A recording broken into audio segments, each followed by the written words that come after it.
नमस्कार दोस्तों, आप देख रहे हैं भारत परिवर्तन न्यूज भदोही से। मैं आपका दोस्त राम कुमार वर्मा। अब चलते हैं खबर की ओर। मेरा नाम रोहित तिवारी है। मैं चौरा कला का निवासी हूँ, चौरा कला बिछिया गांव का। और मैंने 20 जनवरी 2024 को समाजवादी पार्टी ज्वाइन की है और 24 जनवरी 2024 को माननीय समाजवादी पार्टी राष्ट्रीय शिक्षक सभा का मैं राष्ट्रीय सचिव भी मनोनीत किया गया हूँ। और प्रेजेंट में मेरा जो लक्ष्य है वो पार्टी के एजेंडे को आगे बढ़ाना, पार्टी में रह करके पार्टी की सेवा करना ही मेरा प्रेजेंट का धर्म है। जिस तरह देखा जा रहा है कि इस समाजवादी पार्टी चुनाव को लेकर जी बिल्कुल। समाजवाद की परिभाषा ही अपने आप में ये कहती है कि हर प्रत्येक वर्ग के जो पिछड़े लोग हैं, जैसे समाज में भी बहुत सारे आर्थिक वर्ग से पिछड़े लोग हैं, तो कहीं ना कहीं पीडीए में वो भी आ जाते हैं। तो हमारा समाजवाद को लेकर के ये बेसिक सा एक स्क्रिप्ट दिया गया है माननीय राष्ट्रीय अध्यक्ष जी के द्वारा कि हमें हर वर्ग में, चाहे वो सवर्ण हो या अल्पसंख्यक हो, दलित हो, पिछड़े हों, सभी को आर्थिक रूप से, सामाजिक रूप से, हर परिस्थिति में जो पिछड़े हैं उनको आगे बढ़ाने का लक्ष्य माननीय राष्ट्रीय अध्यक्ष जी के द्वारा हमें प्राप्त हुआ है और हम उसी एजेंडे को आगे बढ़ाने का कार्य करेंगे। आगामी लोकसभा चुनाव में माननीय राष्ट्रीय अध्यक्ष जी ने 80 में से 80 सीटों को जीतने का लक्ष्य रखा है और निश्चित रूप में समाजवादी पार्टी का हर कार्यकर्ता राष्ट्रीय अध्यक्ष जी के वचन को आगे बढ़ा रहा है, उनके एजेंडे को आगे बढ़ा रहा है और मैं भी संभवतः जितना हो सकता है पूर्ण रूप से ज़मीनी योगदान देकर के माननीय राष्ट्रीय अध्यक्ष जी द्वारा दिए गए इस एजेंडे को आगे बढ़ाऊंगा। बिल्कुल, माननीय राष्ट्रीय अध्यक्ष जी का जो भी फैसला होगा वो हमें सर्वसम्मति से स्वीकार है और हम बिल्कुल उसी फैसले पे पार्टी एजेंडे को आगे बढ़ाने का काम करेंगे अपनी पूरी मजबूती के साथ। देखिए, राजनीति में निश्चित तौर पे शिक्षित व्यक्ति का आना राजनीति के लिए शुभ अवसरकारी माना गया है। निश्चित तौर पे राजनीति को समझना, जो जन लुभावने वादी करके चीज़ों को बहकावे में लोग ले करके एक फेक एजेंडा चला करके लोगों को बहला फुसला करके आज जो वोट कराई जा रही है, विपक्षी पार्टियों की जो नीतियाँ रही हैं, खास तौर पे हम जैसे शिक्षकों का समाज निर्माण में बहुत बड़ी भूमिका होती है। ये कहा भी जाता है कि आचार्य चाणक्य जी ने कहा है कि निर्माण और प्रलय दोनों ही जो है शिक्षक की गोद में खेलते हैं।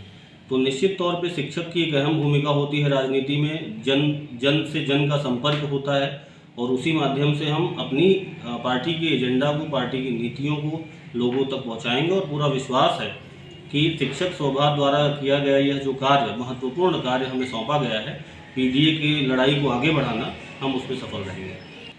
अगर वोट परसेंटेज के मामले में देखा जाए तो पार्टी ने निश्चित रूप से बहुत ही सराहनीय कार्य किया है। सिर्फ वोट का मोबिलाइजेशन की वजह से हमारी पिछली बार की कुछ स्थिति परिस्थिति में बेहतर प्रदर्शन नहीं हो पाया। निश्चित तौर पे जो पिछली बार के चुनाव में कमियां रह गई हैं लोकसभा में, उसे हम इस बार पूरा करने का पूरा प्रयत्न करेंगे, मैं और हमारी टीम पूरी। नहीं, ये सब कोई ऐसी बात नहीं है। गुटबंदी जैसी कोई चीज़ एग्जिस्ट नहीं करती है। निश्चित तौर पे हमारे जितने भी कार्यकर्ता हैं वो ज़मीनी स्तर पे, धरातल पे उतर करके पार्टी के एजेंडे को मजबूत करने का कार्य कर रहे हैं और आगे भी निश्चित तौर पे मेरा ये मानना है कि वो करते रहेंगे। बसी स्थानीय को मौका दिया जाए। देखिए, ये तो प्रेजेंट में राष्ट्रीय अध्यक्ष जी का निर्णय होगा और मुझे ऐसा नहीं लगता है कि कोई बाहरी प्रत्याशी आने की उम्मीद है।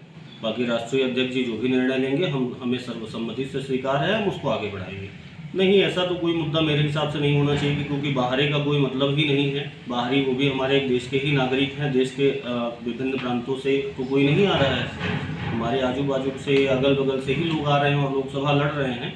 हाँ, संभवतः ये मुद्दा हो सकता है कि जन संवाद ज़्यादा स्थिति परिस्थिति में ना हो या वो दूर के हों, लोकसभा में क्षेत्र में उतना समय ना दे पाएँ, किंतु मेरा ये मानना है कि इससे राजनीति पे बहुत बड़ा असर नहीं पड़ता है।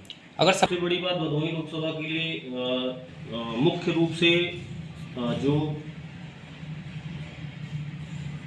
आप जी देखिए, हमारे पार्टी के अगर सांसद यहाँ से चुने जाते हैं तो जैसा कि हमारे राष्ट्रीय अध्यक्ष जी स्वयं एक युवा है, तो निश्चित तौर पे युवाओं के लिए रोजगार सृजन की हम बात करते हैं और रोजगार सृजन की व्यवस्थाओं को भी लागू करने का प्रयत्न किया जाएगा।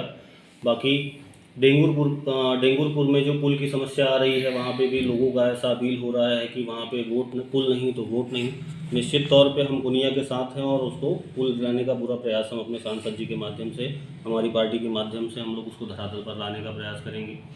बाकी यहाँ वाला गाँव कौन सा गाँव? सराय कंसराय रेलवे फाटक के लिए भी हम वहाँ पे भी एक स्थानीय लोगों की मांग है कि फाटक नहीं, रेलवे फाटक नहीं तो वोट नहीं। निश्चित तौर पे हम अपने सांसद जी से विनम्र आग्रह करेंगे कि इस समस्या का भी जनहित में उपकार करें, समाधान करें। निश्चित रूप से हमारे पार्टी द्वारा ये सारी चीज़ें जो बुनियादी स्ट्रक्चर को बढ़ाने के लिए, जो भी बुनियादी स्ट्रक्चर के ढांचे को आगे बढ़ाने के लिए उपयुक्त साबित होंगे, निश्चित रूप से हमारी पार्टी उन सभी हथकंडों को अपनाएगी और विकास कार्यों को करेगी। कहाँ तक रोकने का प्रयास करेंगे, क्या अंदाज है कहाँ तक भाजपा को आप लोग रोकने में सफल होंगे? नहीं, देखिए, ऐसे तो 400 सीटें असंभव हैं पार्टी के लिए लाना। ऐसे ही उन्होंने पिछले बिहार विधानसभा में भी 200 सीटें 300 सीटें का दावा किया था, जो कि आधा भी उन्होंने अचीव नहीं कर पाए हैं। तो निश्चित तौर पे भाजपा का ये एक प्रोपोगेंडा है 400 पार, और निश्चित तौर पे उसको पार्टी अचीव नहीं कर पाएगी किसी भी परिस्थिति में। और इंडी गठबंधन की निश्चित तौर पे 2024 में भारी बहुमत के साथ सरकार बनेगी। अध्यक्ष जी प्रयासरत हैं और निश्चित रूप से हम इस गठबंधन को करने में सफल भी रहेंगे और हमारा गठबंधन आगे निश्चित तौर पे बढ़ेगा।